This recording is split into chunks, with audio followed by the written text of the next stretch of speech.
Magandang araw po sa ating lahat. Ngayong araw po papakita ko sa inyo ang pagkakaiba ng compost, vermicompost at vermicast.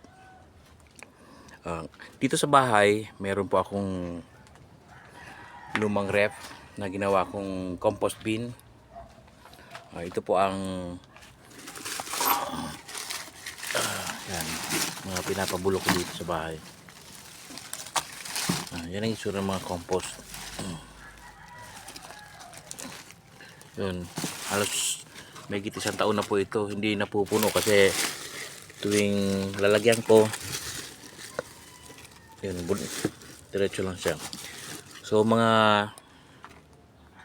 kung ano-ano lang po ito, yung mga dahon, sari-saring dahon, tsaka yung mga hinawan na damo, tsaka mga kitchen waste. Hindi ko po ito nilalagyan ng mga bawang, sibuyas na makaka-irritate sa mga kung sakaling may worms, composting worms dito. So wala rin po itong mantika, walang mga oily food or any food.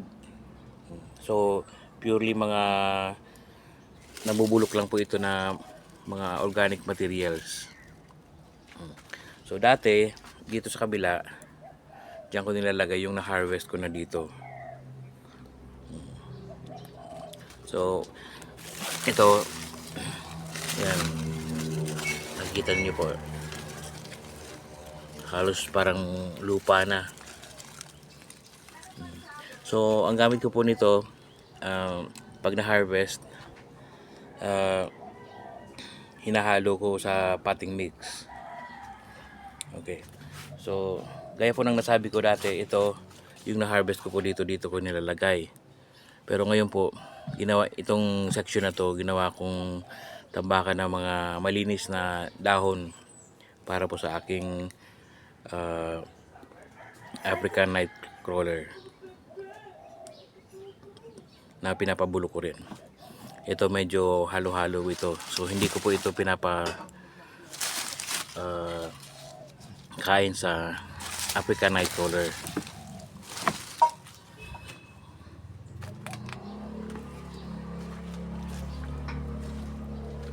Few months ago, naisipan kong magpabulok ng mga damo, hinawang damo, mga assorted leaves dito sa section na to ng bahay. So in-experiment ko lang yung, dahil dito naiinitan, naulanan sa ilalim nito, yung lumang kitchen namin ito eh. So tinry ko na magpabulok dito, mabot ng more or less 1 month, bulok na siya.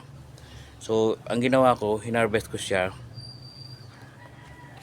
at in-experiment ko kung kaya makasurvive ang African Nightcrawler sa ganong compost. So ngayon ipapakita ko sa inyo yung dating pinabulok ko dito.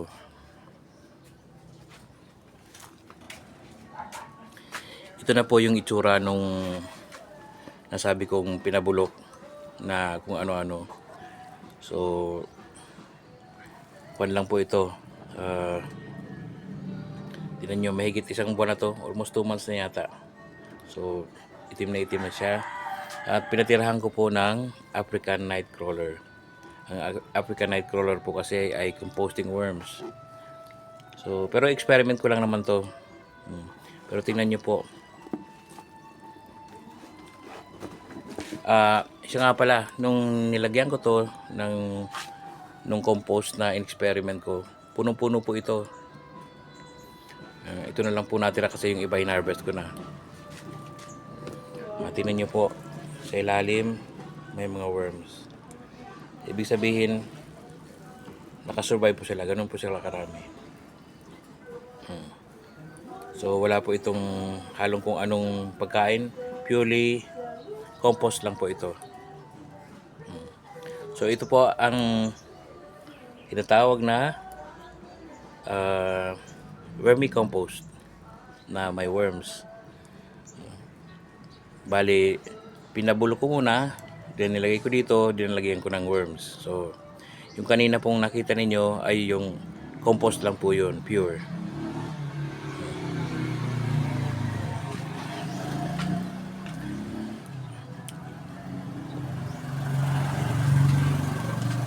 Ito naman po ang aking African Night Crawler. Ito po talaga yung rinerace ko.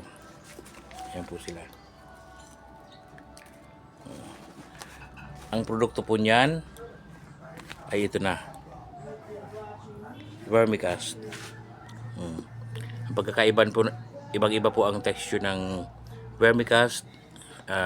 Granulated po siya, granules, tsaka malamig at malinis.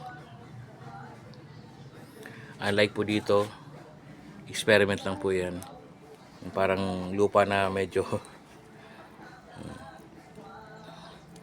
meron din po yan ng mga vermicast, pero siyempre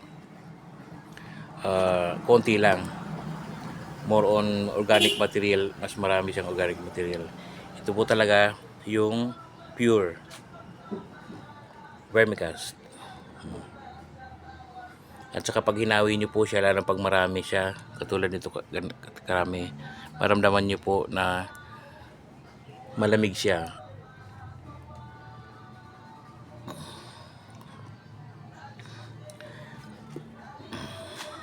Okay. So panghuli po, ipakita ko sa inyo ang paano ang ginagawa kong application dito, which is naging problema ko pareho ngayon. Ayun ko rin na yung nakita nyo pong vermicompost kanina. Yan, ang problema, pag nilagay sa tanim, meron po siyang tumutubo ng mga damo-damo. Ayan. Actually, na-experience ko rin po ito,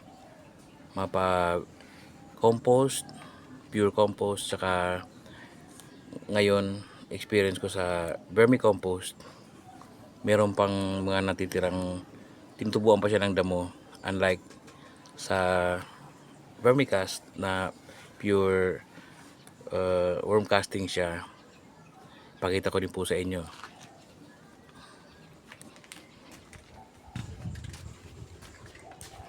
Yan, ito isa to sa mga tanim na lagyan ko ng vermicast. Tingnan niyo po, wala siyang damo. Ito, lagyan ko rin yan ng vermicast. Ito po, ito ang example ng mga tanim na nilagyan ng vermicast at walang masyado tumutubong damo.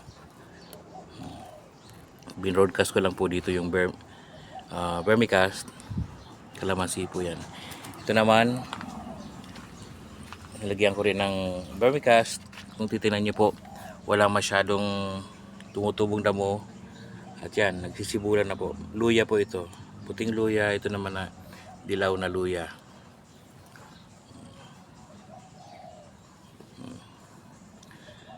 And lastly, pakita ko po sa inyo itong huli kong, actually ito yung pinakauna kong nilagyan na magkaroon ako ng vermicast. Ito ang pinakauna kong nilagyan kasi masipag mamunga tong aking kalamansi. Yan, nilagyan ko po ito ng vermicast. Tingnan nyo po, wala pong damo. So unlike po sa compost at vermicompost, meron pa rin po mga natitirang tumutubo kapag in-apply nyo po sa damo. Kapag in-apply nyo po sa halaman. Yan. So, hanggang dyan lang po muna. Sana may natutunan po kayong konti sa aking shinare ngayong araw. Maraming salamat po sa panonood.